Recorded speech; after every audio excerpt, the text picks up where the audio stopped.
Hello everyone, welcome to my channel. I hope you all are well and doing great. So today we will discuss some important topics for CA Foundation Jan 2026 Business Laws exam.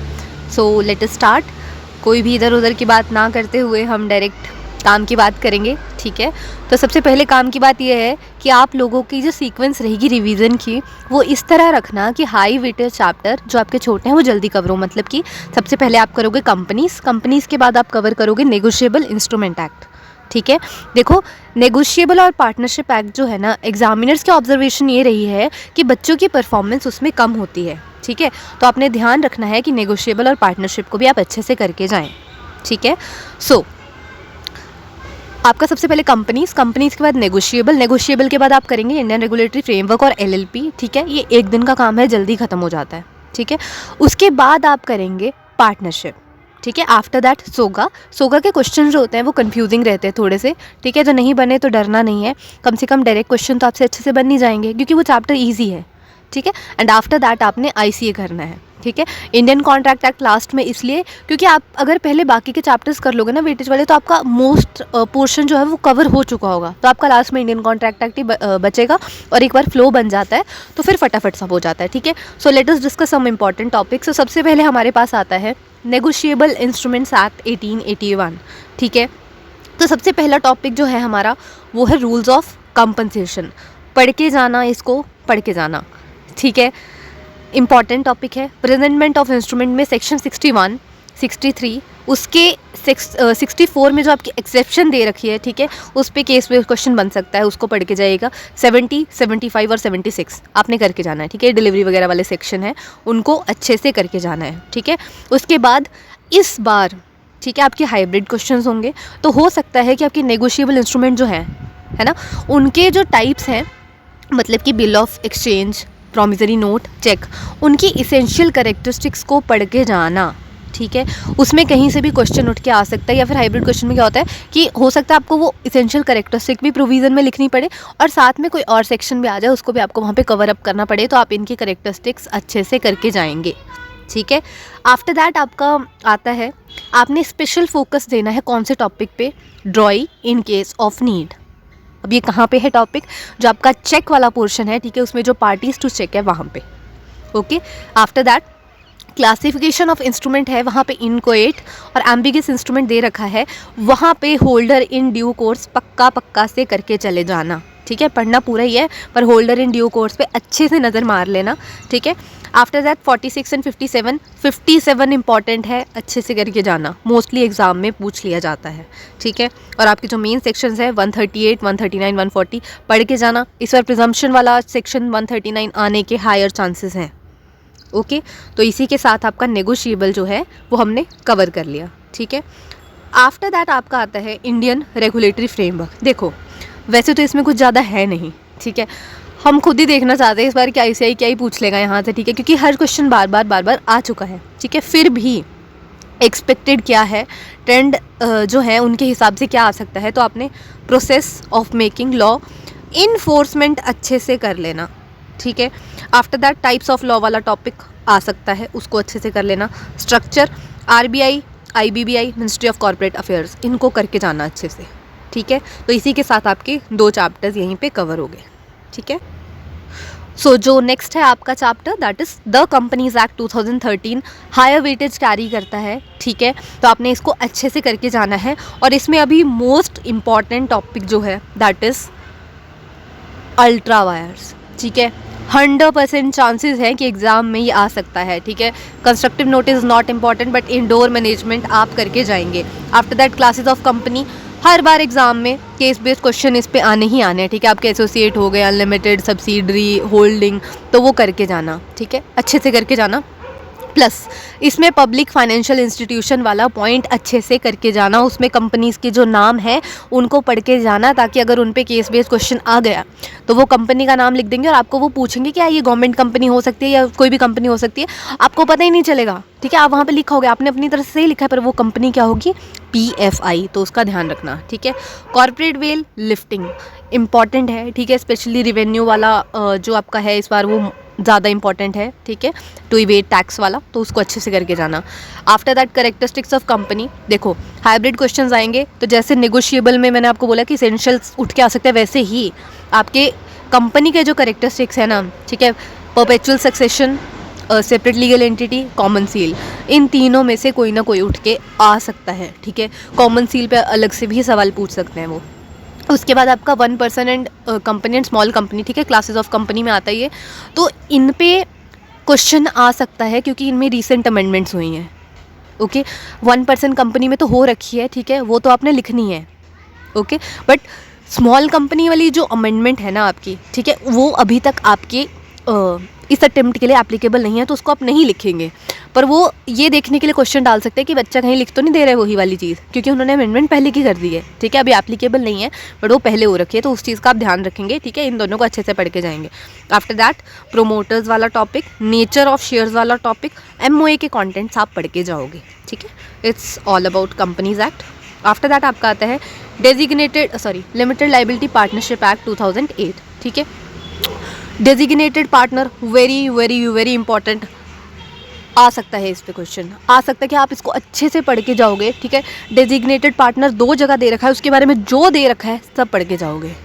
कहीं पे भी किसी भी चीज़ से आपका जो है question frame हो जाएगा, क्योंकि अब LLP के भी डायरेक्ट थ्योरी क्वेश्चन नहीं आते हैं। कुछ अटेम्प्ट से LLP में भी आपकी केस स्टडीज़ पूछना चालू हो गई हैं, वरना पहले नहीं आती थी, ठीक है जी। प्रोसेस पढ़ लोगे आप LLP to and private limited company के कन्वर्जन की। बॉडी कॉर्पोरेट अच्छे से पढ़ के जाना, अच्छे से पढ़ के जाना, ठीक है। जहाँ मैं बोल दे रही हूँ ना 2 बार के अच्छे से पढ़ के जाना, उसको बहुत अच्छे से पढ़ के जाना, ठीक है। इनकॉर्पोरेशन डॉक्यूमेंट पूरा पढ़ लेना, कॉन्सिक्वेंसेज ऑफ नॉन कंप्लायंस पूरा पढ़ लेना, और LLP versus limited liability company के डिफरेंस आने के हायर चांसेस हैं। इस बार डिफरेंस आना ही आना है, ठीक है, क्योंकि एग्जामिनर्स ने क्या ऑब्जर्व किया है कि बच्चे सिमिलर कॉन्सेप्ट में ही डिस्टिंग्विश नहीं कर पा रहे हैं, इसलिए आप सारे के सारे डिफरेंस करके जाओगे, आपको 5% मतलब 5 मार्क्स का, ठीक है, डिफरेंस देखने को मिल सकता है। ओके जी, तो ये था आपका all about limited liability partnership act 2008। So the next chapter is the Indian partnership act 1932, ठीक है। इसमें सबसे इम्पॉर्टेंट टॉपिक है आपका पार्टनर बाय एस्टॉपल। आ सकता है, आएगा ही, ऐसे समझ लो कि आना ही है, तो उस हिसाब से पढ़ के जाओ। Very very very important topic है ये, ठीक है। एलिमेंट ऑफ पार्टनरशिप और पार्टनरशिप डीड पढ़ के जाना, ठीक है। क्वेश्चन एडवांस लेवल के आएंगे तो 2-3 चीज़ें, ठीक है, एसेंशियल्स मिक्स हो सकते हैं, साथ में कोई सेक्शन मिक्स हो सकता है, तो उसको अच्छे से पढ़ लेना, ठीक है। Section 16, 18, 19, 24, 27, 29, 30, 34, 35, 36, 39, 38 case study based question के लिए इनको अच्छे से पढ़ के जाना। अब ये मत बोलना कि मैडम ने पूरी बुक लिखा दी है, ये पूरी बुक नहीं है, ठीक है। ये बहुत गिने चुने सेक्शंस हैं, इंपॉर्टेंट सेक्शंस हैं, ठीक है, और इजीली हो जाएंगे क्योंकि आपकी सेकंड यूनिट में मोस्टली हैं ही सेक्शंस, ठीक है। तो इनको ध्यान से करना, सारे के सारे डिफरेंसेस कवर करना। मैं बार बार बोल रही हूँ, डिफरेंसेस सारे चैप्टर्स में से करके जाना, इस बार डिफरेंसेस आएंगे, ठीक है। रजिस्ट्रेशन ऑफ फर्म वाला टॉपिक कर लेना, modes of dissolution by firm अच्छे से करके जाना, ठीक है। ये कॉन्सिक्वेंसेज ऑफ डिसोल्यूशन जो है ना, इस पर अभी जो है इंस्टीट्यूट न्यू क्वेश्चन फ्रेम कर रहा है, तो हो सकता है ये वाला टॉपिक आपका आ जाए, ठीक है। कॉन्सिक्वेंसेज ऑफ नॉन रजिस्ट्रेशन करके जाना, ठीक है। उसके बाद सोगा के इंपॉर्टेंट टॉपिक्स कौन कौन से हैं। डिलीवरी ऑफ गुड्स आप करके जाओगे, जितने भी डिफरेंसेस हैं सेल्स वर्सेस, ठीक है, सेल्स के साथ जितने भी डिफरेंसेस हैं आप सारे करके जाओगे, हायर चांसेस हैं आने के, ठीक है। Subject matter contract of sale का करके जाओगे। असरटेनमेंट ऑफ प्राइस वाला, इसके हायर चांसेस है क्योंकि फर्स्ट यूनिट में एक यही टॉपिक है, ठीक है, जहाँ से अभी सवाल बन सकता है क्योंकि बाकी चीज़ें पूछ ली गई हैं, ठीक है, तो ये इंपॉर्टेंट है, अच्छे से करके जाना। उसके बाद आपका इम्प्लाइड कंडीशन वारंटी इंपॉर्टेंट, क्या वे अटेम्प्टर के हायर चांसेस है आपके केस बेस्ड क्वेश्चन बनने के, प्रैक्टिकल क्वेश्चन बनाने के, जहाँ पे एप्लीकेशन, ठीक है, आप कैसे अप्लाई कर रहे हो उन चीज़ों को, वो सब देख सकते हैं वो, ठीक है। उसके बाद section 23 subsection 1, 24, 29, 30 subsection 1, 54 subsection 3, section 34, 37, 38, 40, 41, 42, ठीक है। हाई चांसेस हैं सेक्शन नंबर 37 के। उसके बाद अनपेड सेलर और उसके राइट वाला टॉपिक इंपॉर्टेंट है। टर्मिनेशन ऑफ लीन करके जाओगे, 53, 54, 64 करके जाना है, 64 इंपॉर्टेंट है। राइट्स ऑफ बायर पढ़ के जाना, सारे डिफरेंसेस इसमें से भी कवर कर लेना। ओके। एंड आफ्टर दैट आपका सबसे बड़ा chapter that is Indian contract act. इसमें बहुत सारी चीज़ें हैं तो एक्सपेक्टेड भी बहुत कुछ रहता है, ठीक है, क्योंकि हम वही तो एक्सपेक्ट कर नहीं सकते जो आएगा। ICAI तो कभी भी घूम जाता है, बट या कुछ ट्रेंड्स रहते हैं ना कि इंपॉर्टेंट टॉपिक्स ये है, ये तो हमेशा ही पूछ लेते हैं, तो वही चीज़ें मैंने लिख रखी हैं, ठीक है, तो इनको अच्छे से पढ़ जाना। बट या pledge by mercantile agent, very very very important, पढ़ के जाना पढ़ के जाना पढ़ के जाना, ठीक है। Agency coupled with interest, very important, ज़रूर करके जाना ये दोनों टॉपिक्स, ठीक है। आफ्टर दैट आपका restraint of trade, marriage, wagering और ये लीगल प्रोसीडिंग वाले इंपॉर्टेंट है, करके जाना, ठीक है। Exceptions to no consideration no contract वाला आप करके जाओगे, ठीक है।